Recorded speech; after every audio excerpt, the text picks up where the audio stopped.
When I read The Hell of American Daycare, reported by Jonathan Cohn of the New Republic, it reminded me of the day I returned to work after maternity leave. I had this tiny little vulnerable lump in my lap, and I'd been sitting there at 2, 3, 4 in the morning, as all parents know, completely awake with the baby crying, watching Hurricane Katrina unfold. And I worked for CNN. So this was a huge thing. I needed to work, I wanted to work. So I did what a lot of parents do. I started searching for a caregiver. And I found somebody, and I got up one morning and had the experience that every parent has of handing your child over to a near stranger and just walking away. And my boss called me that morning as I was headed to work, and she said, "So how do you feel? I know this is going to be a tough day, but you know, every woman does it, every guy does it, and it's going to be okay." And I said, "Okay, I'm fine, I'm on my way, I think it's going to be fine." And then I thought to myself, well, how do I feel? And I thought, I feel like I just left my house and I left the gas on, but I can't go back and turn it off. It worked out okay. You know, my kid's 8 now, I have a wonderful caregiver. Not so much for Kenra Meyer, who is at the center of Jonathan's story. She did the same thing. She handed over her child, this little baby, to near strangers, in this case, a woman named Jessica Tata. And her child died in a fire at a daycare center. And Jonathan uncovers how Tata came to care for that child. And he widens his investigation to expose a miserably inadequate child care system that is the only recourse for so many men and women in this country. So many people forced to hand their child over to somebody that they know they cannot trust. In one of the interesting turns in the story that he tells, he asks a Texas regulator how many daycares would she trust with her own child? And the response is about 20%. As someone told me, or I think any one of you, if you would take those odds, I think if you had a choice, you wouldn't. No way you would hand your child over. But what he talks about in his story, and what is so critical to what this award is about, is that the women who are doing this, the men also who are doing this every single day, don't have that choice. They hand over their child, and they have like a 20% chance that that kid's going to be okay. Jonathan has done those parents a wonderful justice, and for that we should all be very happy and proud of him. Congratulations, Jonathan Cohn. The Hell of American Daycare actually began when I was reporting a previous story about new science on the development of infant brains. And while reporting that story, I spoke to a woman who works at a nonprofit organization right now, and she described to me the research she had done as a graduate student, examining at-home daycares in the South Side of Chicago. And one of her descriptions really, I remember, stuck with me. It was about a home she visited. It was an apartment. It was very Spartan.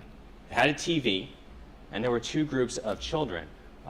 One was a group of infants strapped into car seats in front of the TV, and another was a group of toddlers who were just kind of wandering around, not supervised. And she described them sort of as sharks circling. And she said, this is not a good environment, obviously. And she said, when kids get a start like this, what do you think their chances are? What do you think their prospects for life are? And that got me thinking about this. And so I was on the lookout for stories like this, something that I could come back to this and write about it. And I remember reading, and I think it came on my Google Reader, back when Google Reader existed, the story about this fire in Houston. And it was a tragic story, and 4 children dead, several more seriously injured. And I remember thinking, well, this is national news for a week. We're going to hear about this on television. It's going to be the cover of major news magazines, and we're going to have a real discussion about this. In Houston, it was very big news. It led the news for a while. The trial, when it happened, was big news. There was some wonderful local reporting in the Houston Chronicle, but it barely registered on the national conversation. And after researching this, I thought, well, actually, that kind of makes sense. For one thing, the victims, the families, they were people of color, and they were poor. And that doesn't always get a lot of attention in our society.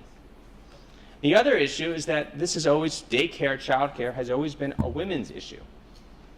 And women's issues traditionally don't get treated with the same seriousness. We don't talk about them in Washington the same way. We don't pay the same attention to them. One of the most startling things I found was I went back through time in Newsweek. How many times did they put this issue on the cover? I thought that was a pretty good proxy for our priorities. Once in 30 years. In thinking about this and thinking about that story about Chicago and this daycare center and the fact that regulators say they would only trust 20%, I think it's kind of natural to think, well, who would do that? Who would leave their children in that kind of situation? Well, lots of people do. And then remember talking to Kenya Meyer and being struck by the fact that here was someone who had a good daycare for her child until she got laid off. And for 2 years, she was trying to balance temporary jobs and new jobs. But the new permanent job, she couldn't find daycare to go with them, and so she'd go back to the temporary jobs. And then she didn't have money for the good daycare.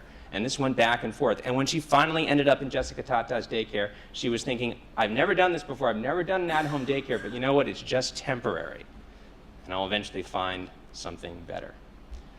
The good news, I think, is that we are starting to talk about this. There's discussion about a universal pre-kindergarten program. Some states are experimenting with it. There are new safety regulations coming from the Department of Human Services.